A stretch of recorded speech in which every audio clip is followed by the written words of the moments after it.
वह उपन्यास बन जाएगा। तो कहानी हम किसे कहेंगे? इस सूत्र के आधार पर कहानी क्या कहेंगे? उपन्यास अगर हमारा बगीचा है तो कहानी गमले में रखा हुआ फूल है। कहानी एक मुक्त कोठरी है तो उपन्यास कोठरी है तो कहानी एक झरोखा है। झरोखे से हम सब देखेंगे तो एक और दिखाई पड़ता है, पूरी नहीं। तो ये कहानी एक झरोखा है, परंतु उपन्यास पूरा होती है। ये अंतर है कहानी और उपन्यास। मैं ज्यादा इसमें नहीं जाऊंगा, मैं इसी में छोड़ देता। नहीं कह सकते हैं कि कहानी उपन्यास का छोटा संस्करण है, ये भी नहीं है। कहानी एक स्वयं स्वतंत्र विधा है। और लघु कथा को हम ये नहीं कह सकते कि कहानी का संस्करण ही लघु कथा है, ये भी नहीं कह सकते। लघु कथा एक स्वतंत्र। तो अब इसी के चलते हम कहानी किस तरह लिखेंगे, मूल बात हमारी मूल बात है हम कहानी किस तरह लिखेंगे। जरा सुनते हैं भीष्म साहनी जी ने क्या कहा। कहानी लेखन के लिए भीष्म साहनी जी ने कहा है, लेखक के अंदर उठने वाले उद्वेग अपने साथ ही अभिव्यक्ति का रूप लेकर आते हैं और रूप और पक्ष एकाकार होकर कहानी बन जाते हैं। भीष्म साहनी जी क्या कहते हैं? लेखक के अंदर उठने वाले जो उद्वेग है, अनुभूति है, अपने साथ ही अभिव्यक्ति का रूप लेकर आते हैं। जैसे किसी आनंद की घड़ी में हम अगर जिस तरह से हंसते हैं, अगर कहा गया इसी तरह कि नहीं आप जो हंसे थे उस समय अभी हंसिए, तो हंस सकते हैं? नहीं। जिस समय में हमारी संवेदनशीलता की सृष्टि होती है, उस वक्त जो भावनाएं हमारे अंदर जगती है और अभिव्यक्ति जो रूप ले लेती है, वो बाद में कभी नहीं ले सकती है। इसलिए भीष्म साहनी ने कहा है, कहानी लेखन एक सचेत प्रक्रिया नहीं है।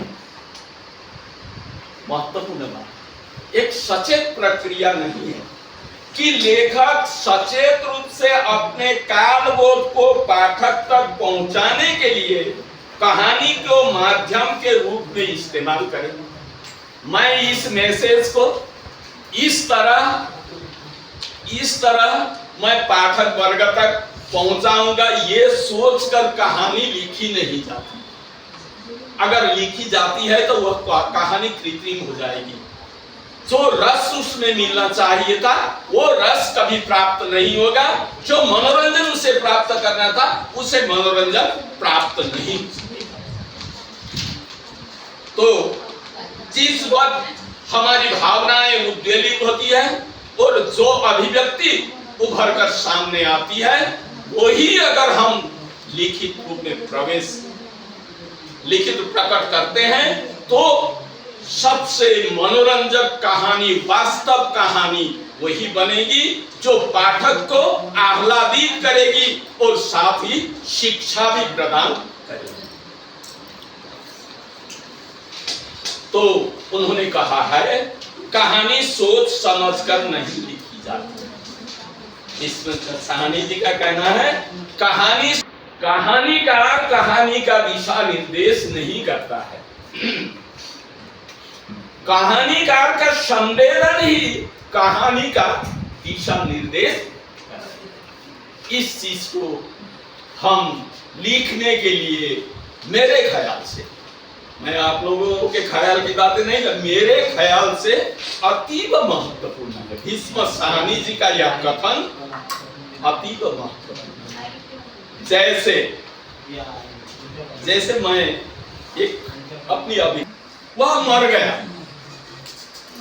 जिस तरह महाभारत में नरोवा कुंजरोवा अस्वस्थमा हता, ठीक उसी तरह की वह मर गया। अब मेरे मन में क्या भावना होती? मरना स्वाभाविक है, मरना स्वाभाविक है। तो इस खबर से मैं किस तरह, मेरे मानवीय संवेदनशीलता किस तरह प्रकट होगी?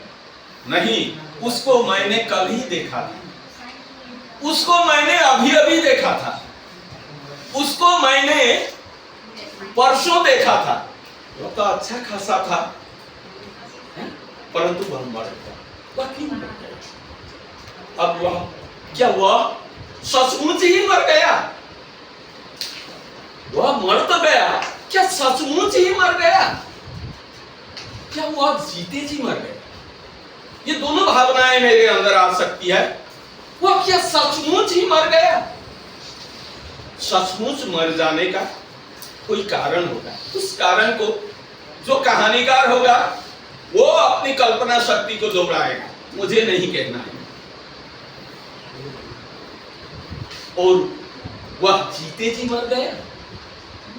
संवेदनशील, मानवीय संवेदनशीलता का कहानी की लिखने में बहुत महत्व है। संवेदनशीलता, मानवीय संवेदनशीलता, इसे छोड़कर कोई साहित्यकार नहीं बन सकता। और मैंने पहले कहा था कि परिवर्तन की धारा की बातें मैंने कही थी, जो भूत, वर्तमान और भविष्य, ये भूत में अलग भावनाएं होती है, वर्तमान में अलग भावनाएं होती है, भविष्य में भावनाएं बदल जाती हैं, परंतु एक तार अति